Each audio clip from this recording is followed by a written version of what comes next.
लगातार बिहार में बड़े बड़े नेता, एनडीए के नेता हो, यहाँ के एनडीए के, बिहार के एनडीए के नेता हो, लगातार बिहार पर जो है चुनावी सरगर्मी जो है तेज है और लगातार जो है दौरा हो रही है। अमित शाह का भी आगमन बिहार में हुआ था और जिस तरीके से कहा जा रहा है कि बिहार में क्या रिकॉर्ड टूटेगी, जिस तरीके से दिल्ली में भी रिकॉर्ड टूटा था, क्या बिहार में भी रिकॉर्ड टूटेगा, इसका साक्षात जो है कौन गठबंधन किस पर भारी रहेगा, क्या तीन कोणीय मुकाबले के लिए भी बिहार जो है तैयार है। इसके दौरान हम तरैया विधानसभा में है, जो सारण के अंतर्गत आता है। तरैया विधानसभा जो देख सकते हैं कि तरैया मंदिर है और यहाँ पर जन स्वराज के भावी प्रत्याशी सीमा प्रसाद हमारे साथ जुड़ चुकी है। इनसे हम बात करेंगे क्योंकि अपने क्षेत्र में तरैया में लगातार मेहनत कर रही है, जन स्वराज की बातों को लेकर जनता के बीच में जा रही है।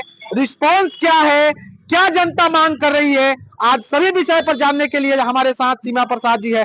तो सबसे पहले सीमा जी, हम हमारे चैनल में बहुत बहुत स्वागत है। आपका सब लोगों का प्रणाम। तरैया के सभी देखने वाले आपके समाचार सब लोगों को मेरा सीमा प्रसाद की तरफ से सब लोगों को मेरा प्रणाम। क्या तरैया क्या मांग कर रही है, तरैया क्या चाहता है, कि क्या हुआ है तरैया में कि आप लोग जिस तरीके से देख रहे हैं कि पन्नापुर तरैया जो विधानसभा में लगातार जो है आप लोग मेहनत कर रहे हैं, क्या होने वाला है इस बार? तरैया में इस बार तो परिवर्तन होगा, पूरा बिहार ही, तरैया नहीं पूरा बिहार में परिवर्तन होगा। और तरैया की जनता ने देख लिया है कि यहाँ हम लोगों को कितना पिछड़ा हुआ।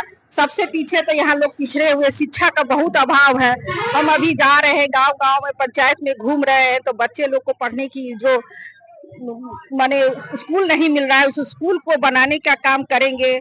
उसके बाद देख रहे हैं कि यहाँ खेत में गेहूं पक गया है लेकिन मजदूर नहीं मिल रहा है। जो हमारे नेता कह रहे हैं कि खेती के लिए मनरेगा से मजदूर दिया जाएगा, उस पर अमल किया जाएगा। महिलाओं में भी एक इच्छा शक्ति हमने जगाया है कि आज हम महिला हो के आपके घर घर तक पहुंच रहे हैं। आप ही लोग में से, इस महिला में से ही बहन बेटी जो भी है वो आगे बढ़ेगी और शिक्षा में नाम कमाएगी, रोजगार में नाम कमाएगी। अगर रोजगार करना चाहते हैं तो हमारे जन स्वराज के जो प्रशांत किशोर जी है, वो रोजगार देने के लिए आपको लोन दिया जाएगा। वहां से उस लोन से आप लोग आगे बढ़िएगा। और बुजुर्गों को हम लोग ये समझाने में है कि आप लोग को भी वृद्धा पेंशन दिया जाएगा। इनकी नीति स्पष्ट है, आप लोग को उस लायक बना रहे हैं, उस लायक में आप लोग खड़े उतरिए और हम लोग आपका साथ देंगे, रास्ता देंगे। जन स्वराज को आगे बढ़ाने में हम लोगों को आगे बढ़ाना। आप एक महिला हैं, महिला में जा रहे हैं, तो महिला क्या रिस्पॉन्स मिल रहा है? महिलाओं का बहुत अच्छा रिस्पॉन्स है कि कोई महिला भी आ रही है। अब महिला भी समझ रही है कि हम लोगों को भी आगे आना चाहिए, देश में चला रही है महिला। और अगर हम गांव तक पहुंच रहे तो उन लोगों की भी इच्छा शक्ति है कि कोई महिला मेरे घर तक आई है, हम भी महिला होकर आगे निकलेंगे। जिस तरीके से यहाँ पर जो समीकरण है, राजद ने सिपाही लाल महतो को टिकट यहाँ पर पिछला बार मिला था, आप भी उसी समाज से आते हैं, क्या ये माना जाए कि सीमा प्रसाद जन स्वराज से टिकट लेकर तरैया में आ रहे हैं? जी हाँ, एकदम तरैया में आ रहे हैं। ये सिपाही आरजेडी की नहीं है, ये मेरी पार्टी नहीं है, ये जन स्वराज की नीति के कारण हम इस पार्टी में आए हैं और जन स्वराज की नीति के कारण ही सरकार बदलेगी। क्या लग रहा है नए पार्टी पर लोग कैसे विश्वास करें? पार्टी पर एकदम पूरी इनकी नीति साफ है, इनकी नीति एकदम है कि शिक्षा, रोजगार और ये जो पलायन हमारे यहाँ गांव में देखिए, हर घर से किसी पुरुष का बहुत नहीं रहना बहुत बड़ा ये चीज है। हम लोग बिहार वासी होके बाहर जाके हम लोग मजदूर का ये बन गए हैं फैक्ट्री। अब हमारे भी बच्चे युवा समझ गए हैं कि अब हमें बाहर नहीं जाना है। अगर जन स्वराज की सरकार आती है तो हम लोग को अपने बिहार को ही आगे बढ़ाना है। जय बिहार, जय जन स्वराज। जिस तरीके से 11 तारीख को बिहार बदलाव रैली जो पटना की तरफ आप लोग जा रहे हैं, तरैया से क्या उम्मीद है, तरैया से आपकी क्या तैयारियां हैं, कितने संख्या में महिला और पुरुष यहाँ से पटना के लिए कूच करेंगे? तरैया से हमारे नेता ने बोल दिया है कि 35,000 गांव छपरा जिला से जाएंगे।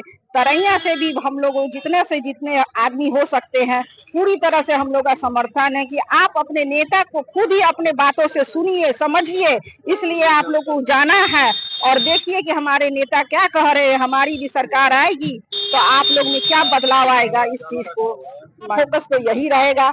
छठ में आते हैं बच्चे, अब तो होली के बाद चले गए हैं हमारे युवा सब। अगर वो आती है, हमारी सरकार बनती है, तो ये पलायन तो सबसे पहले बंद होगी। उसके बाद उसको रोजगार दिया जाएगा, शिक्षा का पलायन, खेती तो कट जाएगी, लेकिन अब उसको खेती को आगे विस्तार करना है कि हमारे खेतों में फसल हो कि बाहर जाके व्यापार हो, महिलाओं को रोजगार देंगे, तो अब इससे ज्यादा और क्या चाहिए। बहुत बहुत धन्यवाद। धन्यवाद आपका। जिस तरीके से देखा जा रहा है पूरे बिहार 243 सीट पर जनसुराज पार्टी जो है एक अलग पहचान बना रही है, और आने वाले समय में देखा जाएगा क्या कितना कारगर जो है प्रशांत किशोर जी साबित होते हैं, क्योंकि यहाँ जो है दो गठबंधनों के बीच हमेशा लड़ाई होती है। सीमा प्रसाद जिस तरीके से तरैया के विधानसभा के जनता के लिए काम कर रही है, कहीं ना कहीं ये लगता है कि अगर पार्टी इनको सपोर्ट अगर साथ देती है तो निश्चित है तरैया में कुछ और होने वाला है। इसी तरह आपको खबर दिखाते रहेंगे, राष्ट्रीय जनता खबर से बने रहिए। धन्यवाद, जय हिंद।